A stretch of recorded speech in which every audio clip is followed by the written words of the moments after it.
Hello students. Question है आपके सामने प्लेन चैप्टर से, जो कि 2019 में ये क्वेश्चन ऑलरेडी आ चुका है। Find the equation of the plane passing through the point. Plane जो है इस पॉइंट से पास कर रहा है 1, -3, -2 and perpendicular to the planes. तो ये दो प्लेन्स दे रखी हैं, इसके परपेंडिकुलर है। तो पहले डायग्राम बना लेते हैं ताकि हमें चीजें समझ में आ जाए। तो ये रहा हमारे पास एक प्लेन जिसकी इक्वेशन इन्होंने फाइंड करने के लिए कहा है।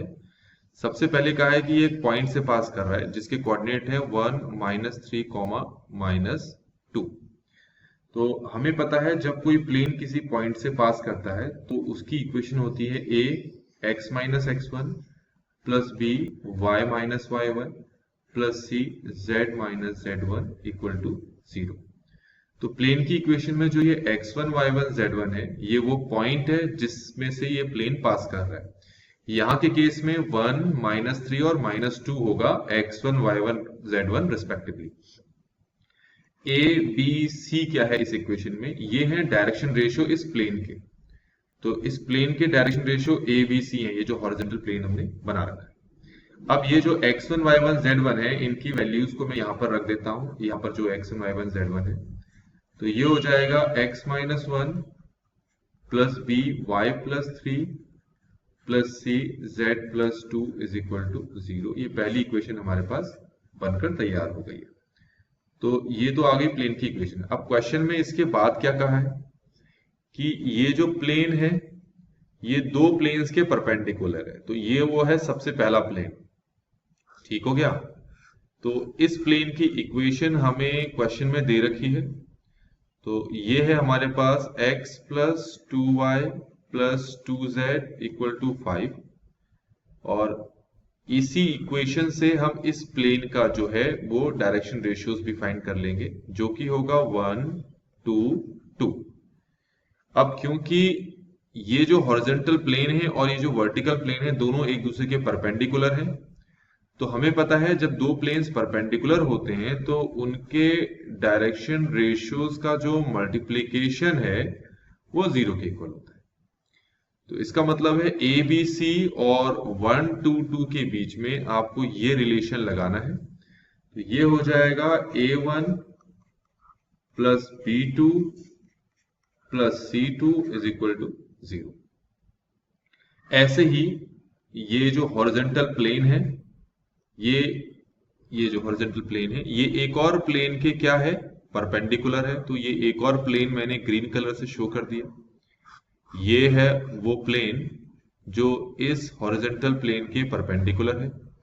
इस प्लेन की इक्वेशन दे रखी है आपको 3x plus 3y plus 2z equal to 8। यहां लिख देता हूं मैं 3x plus 2y plus 2z equal to 8।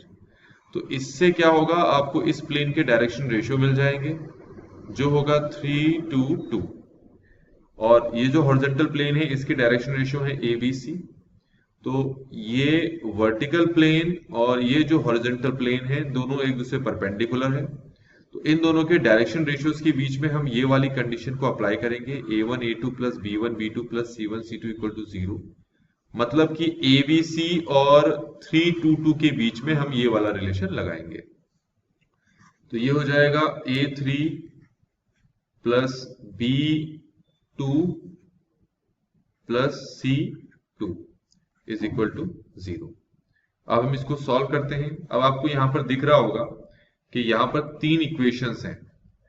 एक इक्वेशन तो आपको ये दिख रही होगी, दूसरी इक्वेशन रेड से शो किया है और तीसरी इक्वेशन ग्रीन से शो की है। अब इन तीनों ही इक्वेशन में ए बी सी है। तो ए बी सी की फॉर्म की ये तीन इक्वेशन जो है इसको हम डिटरमिनेंट की फॉर्म में लिख सकते हैं। उसके लिए आपको पहली इक्वेशन से जो x का कोफिशिएंट है उसको यहां लिखना पड़ेगा, दूसरी इक्वेशन से x का कोफिशिएंट यहां, तीसरी इक्वेशन से x का कोफिशिएंट यहां पर। इसी तरीके से पहली इक्वेशन से b का कोफिशिएंट यहां आएगा, दूसरी इक्वेशन से b का कोफिशिएंट, तीसरी इक्वेशन से b का कोफिशिएंट।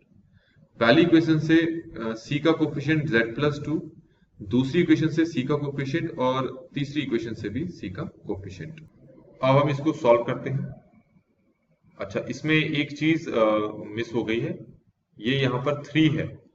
ठीक है, तो यहाँ पर ये 3 है, ठीक है, तो ये गड़बड़ हो जाती, ये 3 लिख लिया मैंने यहाँ पर, तो यहाँ 3 लिख लिया, तो इसका मतलब मुझे यहाँ पर 3 लिखना था, तो यहाँ 3 लिखना था, तो मतलब यहाँ 3 आना था।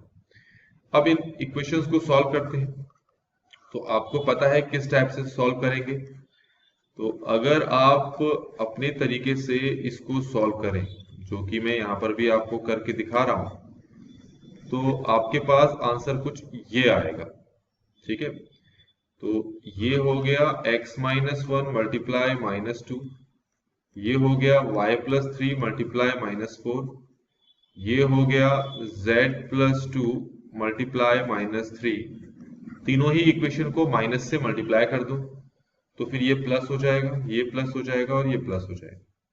2 से अंदर मल्टीप्लाई कर लो दोनों को, तो हो जाएगा 2x माइनस 2, 4 से अंदर मल्टीप्लाई कर लो तो हो जाएगा 4y माइनस 12, 3 से अंदर मल्टीप्लाई कर लो तो ये हो जाएगा 3z प्लस 6।